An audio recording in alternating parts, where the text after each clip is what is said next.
E aí, pessoal? Se você viu nossos shorts, já sabe que a mitologia não é nada básica. Mas hoje a gente vai falar das maiores tretas familiares da mitologia. Se prepare, porque isso vai ficar mais doido que reunião de família no Natal. Vamos começar com uma história que vai fazer você repensar o significado de jantar em família. Apresento a vocês Cronos, o pai mais, digamos, dedicado da mitologia grega. Aquele mesmo que tem bastante apetite. E imagina só, o cara recebe uma profecia dizendo que um dos filhos dele vai tomar seu trono. Qual foi a solução que ele encontrou? Simples. Toda vez que a esposa dele, Reias, tinha um bebê, ele literalmente comia a criança. Sério, gente, o cara transformou o papai do ano em papa tudo do ano. E não foi só um não, foram 5 filhos. Poseidon, Hades, Hestia, Deméter e Hera. Todos viraram prato principal no menu do pai. Servidos? E vocês acham que acabou? Que nada, porque daqui a pouco vamos falar de Zeus, o único que escapou dessa dieta familiar diferenciada. E olha, se achou que Cronos era problemático, espera só para ver o que o filhinho dele aprontou. Mas antes de continuar essa saga familiar mais confusa que árvore genealógica de novela mexicana, se inscreve no canal e ativa o sininho. Ou precisarei invocar algum ser mitológico, assim você não perde nenhuma das nossas histórias mitológicas mais bizarras. E aí, preparados para conhecer Zeus, o maior pai de família do Olimpo? Acreditem, as tretas só estão começando por aqui. Deixa aquele like maroto e vamos que vamos. Porque agora é hora de conhecer o filho rebelde que botou um fim nesse rodízio familiar. E depois de conhecermos aquele caso bizarro do Cronos, que literalmente comeu os próprios filhos no café da manhã. Vamos nessa que ainda dá para piorar. Prepare-se, agora vamos falar do Zeus, o maior pai de família que o Olimpo já conheceu. E quando digo pai de família, é pai mesmo, de muitas famílias. Sabe aquela história do vizinho que tem filho em cada bairro? Zeus fazia esse cara parecer um amador.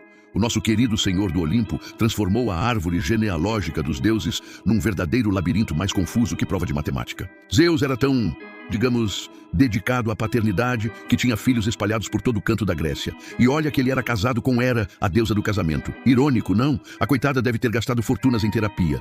O mais incrível é que ele usava cada desculpa mais absurda para suas aventuras. Uma hora aparecia como chuva de ouro, outra como cisne, touro. Era tipo um shapeshifter mitológico, só que com objetivos bem questionáveis. E não pense você que eram só mortais e ninfas, não. Zeus não fazia distinção. Deusas, mortais, até uma princesa transformada em vaca entrou nessa história. Você não leu errado, mas essa é a história para outro dia. O resultado? Uma família tão confusa que até novela mexicana ficaria com inveja. Tinha meio-irmão casando com meio-irmã, primos disputando o mesmo trono e deuses que nem sabiam direito de quem eram filhos. Mas essa história não acaba por aqui. Se você achou que Zeus era problemático, espere só conhecer Loki, o pai de todos os monstros. É isso mesmo, todos os monstros. E essa história é tão bizarra que vai fazer Zeus parecer um pai exemplar. Quer saber mais dessas histórias malucas? Então comenta aí qual ser mitológico querem ver aqui no canal. E depois de conhecer aquela treta absurda entre Zeus e Cronos, vocês achavam que não tinha como ficar mais bizarro? Ah, meus queridos, temos o Loki, o pai, ou seria mãe, de todos os monstros. Sabe aquela história de família tradicional? Então esquece, Loki revolucionou total o conceito de chá de revelação mitológico. Imagina só, ele não só era pai, mas experimentou o lado materno da força. Sim, você não leu errado. Ele literalmente deu à luz a uma galera bem diferenciada. E que prole interessante, hein? Temos Fenrir, um lobo gigante que fazia qualquer São Bernardo parecer um chihuahua. Jormungandr, uma serpente tão grande que dava a volta no mundo, literalmente.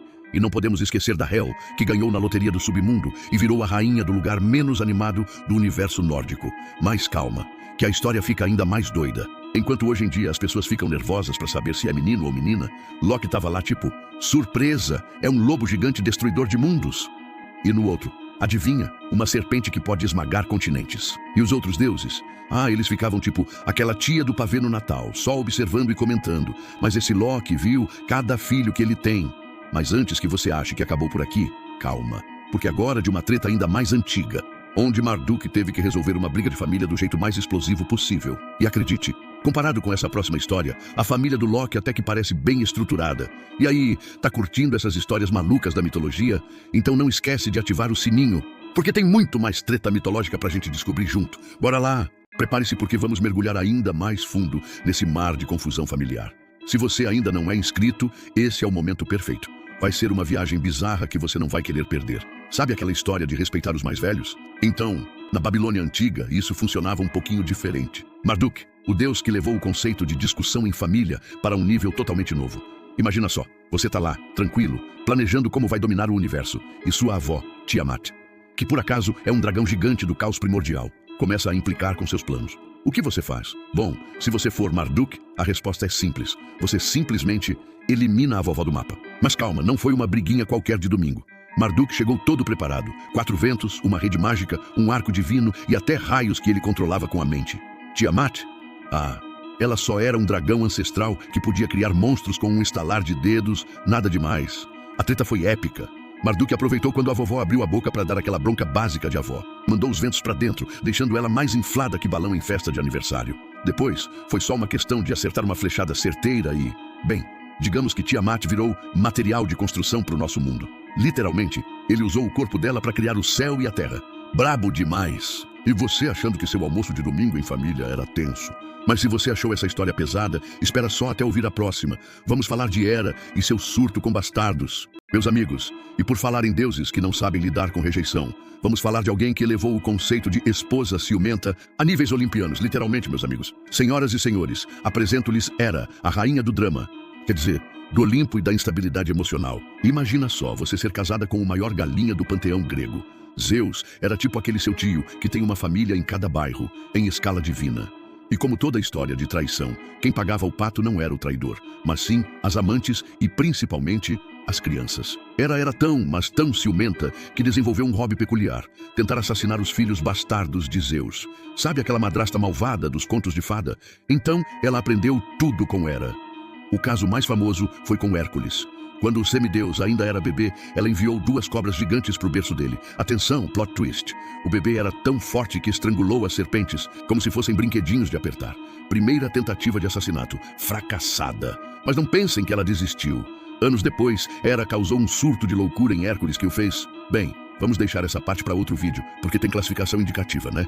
O mais irônico é que Hera era a deusa do casamento e da família. Imagina só o manual de autoajuda dela. Como manter seu casamento? Capítulo 1. Tentativa de infanticídio. E vocês achando que sua família tem problemas? Pelo menos sua madrasta não tenta te matar com cobras venenosas. Eu espero muito que não. Mas se você achou que essa treta familiar é pesada, espera só para conhecer o próximo capítulo dessa novela divina. Vamos falar sobre como Atena nasceu. E não foi um parto normal. Se é que podemos chamar nascer da testa de alguém de normal. Se você está curtindo essas tretas mitológicas, não esquece do joinha. E por falar em Zeus e suas aventuras amorosas, vamos falar de mais uma história bizarra desse pai exemplar. Sabe aquela dor de cabeça terrível que você tem depois de um dia estressante? Então Zeus teve uma dor de cabeça literal que mudou a história do Olimpo para sempre. Imagina só, Zeus descobriu que sua primeira esposa, Metis, estava grávida. Até aí tudo bem, né? Mas aí veio uma profecia dizendo que o filho dela seria mais poderoso que ele. E como todo bom pai grego que se preze, ele teve a ideia mais sensata do mundo: engolir a esposa. Sim, você não ouviu errado, mas calma que a história fica ainda mais maluca. Alguns meses depois, Zeus começou a sentir uma dor de cabeça tão forte que pediu para Hefesto dar uma machadada na sua cabeça. E adivinha só o que saiu de lá? Atena, já adulta e completamente equipada com armadura, elmo e tudo mais. Sério, essa família tem um conceito muito peculiar de dar à luz, né? Enquanto algumas pessoas fazem chá revelação, Zeus fez um racha-cabeça revelação. E o mais incrível é que Atena virou uma das deusas mais importantes do Olimpo. Vai ver, é por isso que dizem que ela nasceu com a sabedoria toda. Já saiu direto do cérebro do pai. E por falar em família diferenciada, vocês não fazem ideia da treta que rolou depois entre Ares e Hefesto. Imagina só, você ajuda seu pai a dar à luz pela cabeça e depois ainda tem que lidar com um drama digno de novela mexicana. Mas essa história fica para a sequência desse capítulo da novela divina. Se você está curtindo essa novela olimpiana, não saia daí. Vamos descobrir como foi que Hefesto descobriu que estava sendo, digamos que traído, da forma mais constrangedora possível. Vocês acharam que a família olimpiana não podia ficar mais disfuncional? Meus queridos, vocês ainda vão se surpreender. Vamos falar de uma treta digna de novela mexicana. O triângulo amoroso mais bizarro do Olimpo. De um lado, temos Hefesto, o deus ferreiro que não ganhou nenhum prêmio de beleza, mas compensava com talento artístico. Do outro, Ares, o deus da guerra, todo bombadão e metido a pegador. E no meio dessa confusão, Afrodite, a deusa do amor e da beleza. Imagina só, Hefesto era oficialmente o marido de Afrodite, mas aparentemente ela tinha uma quedinha, ou melhor, um tombo, pelo cunhado Ares. Gente, ela estava literalmente pulando a cerca com o irmão do marido. Socorro! O coitado do Hefesto descobriu a traição e, como todo bom deus ferreiro que se preze, bolou um plano digno de engenheiro maluco. Ele criou uma rede mágica super resistente para pegar os dois no flagra. Mas sabe como é, né? Quando a gente tá com azar, até jogando cara ou coroa, a moeda cai em pé. O plano deu errado e virou a fofoca do momento no Olimpo. Todo mundo ficou sabendo da história e Hefesto acabou virando piada entre os outros deuses. Mas pelo menos ele tentou, né? Mais do que muito marido traído por aí que finge que não vê nada. E para vocês terem uma ideia do nível da bagunça dessa família, enquanto essa treta toda rolava, tinha outra história de amor acontecendo nos bastidores. Saberemos como Hades conquistou o coração da jovem Perséfone? Se você tá curtindo essas histórias malucas da mitologia, não esquece de deixar seu like e se inscrever no canal. Assim, você não perde nenhuma treta divina que a gente conta por aqui. Se você tá curtindo essas histórias malucas da mitologia, não esquece de deixar seu like e se inscrever no canal. Vamos falar de outro membro da família olimpiana, que também não ficou muito atrás quando o assunto é romance, digamos, peculiar. Senhoras e senhores, apresento-lhes Hades, o rei do submundo e protagonista de um dos sequestros mais bizarros da mitologia grega. Mas calma, não é aquele tipo de sequestro comum de pedido de resgate. É muito mais perturbador que isso. Nosso amigo das trevas se apaixonou perdidamente por Perséfone, filha de Deméter. E como todo tio do pavê que se preze, em vez de mandar flores ou fazer um jantar romântico, ele decidiu que a melhor forma de conquistar a donzela seria, surpresa, sequestrar ela. Imagina só a cena. Perséfone está lá, colhendo suas florzinhas, vivendo sua melhor vida. Quando de repente o chão se abre e surge um cara todo gótico numa carruagem preta dizendo: "Entra que hoje tu vais ser minha rainha." Romântico, não? Mas a história fica ainda melhor. A mãe da moça, Deméter, ficou tão, mas tão indignada com o sumiço da filha que decidiu fazer uma greve geral na natureza. Isso mesmo, ela era a deusa da agricultura e basicamente disse: "Sem minha filha, sem colheita para ninguém." E não é que deu certo? O mundo começou a morrer de fome, os humanos entraram em desespero e até os outros deuses começaram a reclamar da falta de oferendas. Afinal, quem vai fazer sacrifício para os deuses se não tem nem o que comer, né? No final, depois de muita treta familiar e negociação, ficou decidido que Perséfone passaria metade do ano com o maridão no submundo e metade com a mãe, super protetora. E é por isso que temos as estações do ano. Quando ela está com Hades, Deméter fica tristinha e tudo morre. Olá, inverno, quando volta pra mamãe, tudo floresce novamente. Mas se você achou essa história de família complicada, prepare-se, porque agora vamos falar de um caso ainda mais perturbador, o relacionamento entre Osíris e Ísis. E acredite, comparado com esses dois, Hades e Perséfone são praticamente um conto da Disney. Se inscreve no canal para não perder nada. E falando em tretas familiares bizarras, a gente precisa falar de um caso bem peculiar, lá do Egito Antigo. Sabe aquela história de amor entre irmãos? Então, os egípcios levaram isso um pouquinho longe demais. Apresento a vocês Osíris e Ísis, o casal mais, família que você vai conhecer hoje. Eles eram irmãos, mas decidiram que só isso não era o suficiente. Resolveram se casar. Pois é, meus amigos, parece que alguém não entendeu muito bem o conceito de reunião familiar. E não para por aí, meus amigos. Eles tiveram um filho, o Horus. Imagina só a confusão para preencher a árvore genealógica dessa família. O menino era filho dos tios, sobrinho dos pais, uma verdadeira salada divina. Se existisse um Casos de Família no Egito Antigo, esse episódio seria épico. Os egípcios tinham essa tradição meio diferenciada, vamos dizer assim. Para eles, era super normal deuses irmãos se casarem.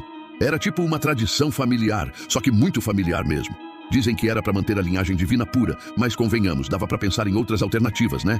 E o mais incrível é que isso era considerado totalmente normal. Enquanto a gente aqui fica chocado, os egípcios antigos deviam estar tipo: mais um casamento entre irmãos? Que fofo, vou até comprar um presente.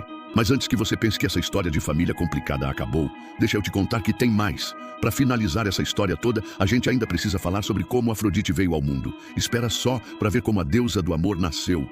Mas isso é assunto para daqui a pouco. Se você está curtindo essas tretas familiares, não esquece de deixar seu like. E por falar em Zeus e suas aventuras amorosas que vimos anteriormente, para finalizar vamos conhecer uma história ainda mais bizarra da família mais disfuncional do Olimpo. Preparem-se, porque essa é pesada. Sabe aquela história de que todo mundo vem de uma família tradicional? Então, Afrodite deve ter perdido esse memorando. A deusa do amor e da beleza tem uma origem que faria qualquer novela mexicana parecer um episódio de Peppa Pig. Tudo começou quando Cronos, aquele filho exemplar, decidiu que seria uma ótima ideia dar um pequeno corte no pai, Urano. E quando digo corte, não estou falando de um corte de cabelo. Ele literalmente cortou fora as, joias da família, do próprio pai e as jogou no mar. Pai do ano, não é mesmo? Mas espera, a história fica ainda mais maluca, porque dessas águas agitadas, misturadas com a espuma do mar, nasceu nada mais, nada menos que Afrodite. Isso mesmo, a deusa mais linda do Olimpo nasceu de uma espuma marítima especial. Dá para entender por que ela preferia contar que nasceu em Chipre? É como se o universo tivesse decidido, vamos pegar essa situação completamente absurda e transformar em algo bonito. E deu certo. Afrodite se tornou a personificação do amor e da beleza, provando que às vezes das histórias mais bizarras podem surgir as coisas mais incríveis. Mas convenhamos, essa história da família Olimpo é tipo aquele grupo da família no WhatsApp. Quanto mais você fuça, mais confusão você encontra. Muito obrigado por apoiar o canal. Qual história querem ver aqui? Deixa nos comentários. Valeu, pessoal! Se você chegou até aqui e ainda não desmaiou com essas maluquices dos deuses, deixa o like, se inscreve no canal para não perder nenhuma treta mitológica e ativa o sininho. Aqui no Mitos Dark 4.0, a gente conta a mitologia do jeito que ninguém tem coragem de contar. Até a próxima.